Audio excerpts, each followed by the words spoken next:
Bonjour, aujourd'hui nous allons inaugurer une nouvelle série sur la technique opératoire. Nous allons commencer par l'addition.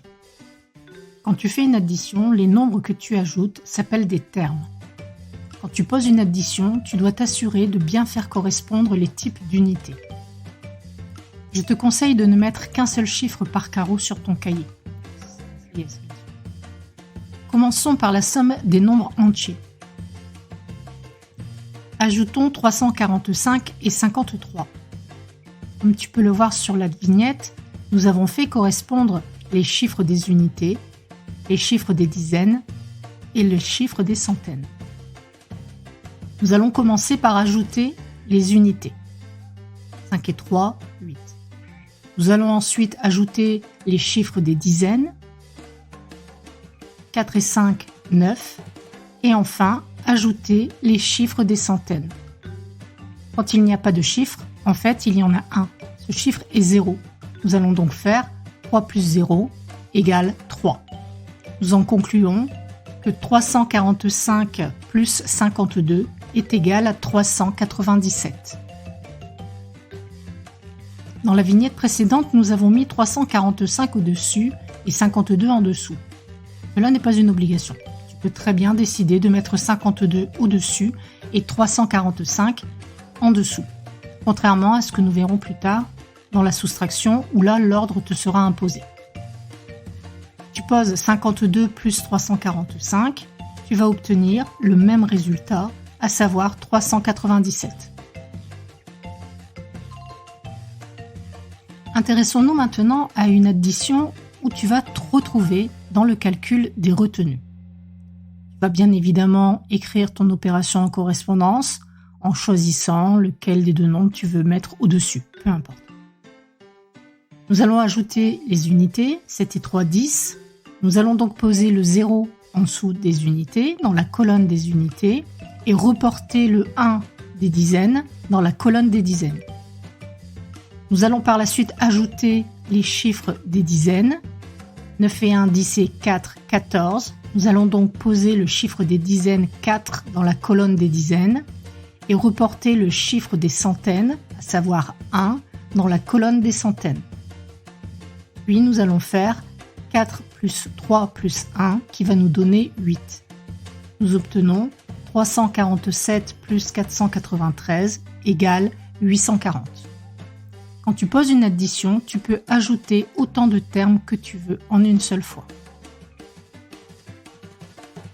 Ajoutons 9561 à 562 et à 3482.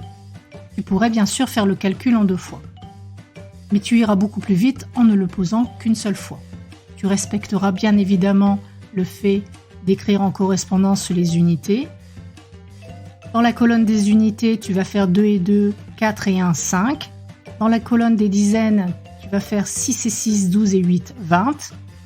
Je pose 0, je retiens 2. 2 devient un nouveau chiffre de la colonne des centaines. 5 et 5, 10 et 4, 14 et 2, 16. Tu poses donc le 6 et mets le 1 dans la colonne des unités de 1000. 9 et 1, 10 et 1, 13. Tu vas donc obtenir au total 13 605. Que se passe-t-il quand les nombres ne sont pas entiers? Tu vas commencer par ne plus dire un nombre à virgule. Tous les nombres ont une virgule. Les nombres entiers ont juste une partie décimale qui est nulle. C'est pour cela que nous n'écrivons ni les zéros qui suivent la virgule, ni la virgule elle-même. Tu dois écrire les termes en correspondance. Les virgules doivent être les unes en dessous des autres. Calculons 18 unités et 56 centièmes, plus 586 unités et 3 dixièmes, plus 9 unités et 562 millièmes. Tu vas bien t'assurer de poser le calcul en correspondance. Les unités les unes en dessous des autres. Les unités correspondantes. Pour cela, tu dois avoir les virgules les unes en dessous des autres. Tu complètes les vides par des zéros. C'est ce que j'ai fait comme tu le vois en turquoise. Maintenant, tu vas calculer l'opération comme si, en fait, tu travaillais sur des nombres entiers, sans te poser de questions. Au niveau des millièmes, 0 plus 0 plus 2, 2. Au niveau des centièmes, 6 et 6, 12. Tu vas poser le 2 et retenir 1, qui va se retrouver dans la colonne des dixièmes.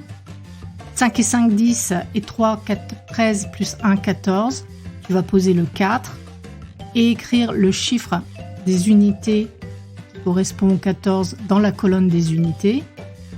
Tu as passé la virgule. Ça n'est pas un problème, pour l'instant, tu ne t'en occupes pas.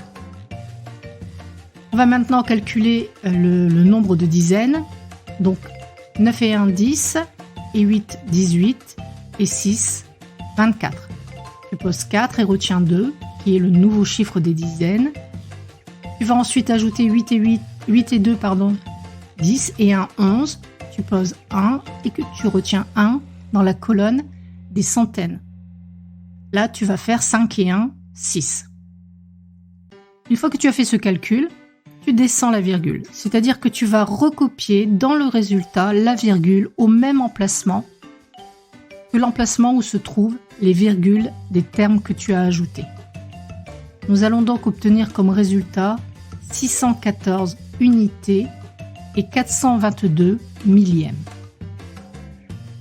La leçon est finie. Pour progresser, pas de secret. Pratiquer, pratiquer, pratiquer et apprendre le vocabulaire.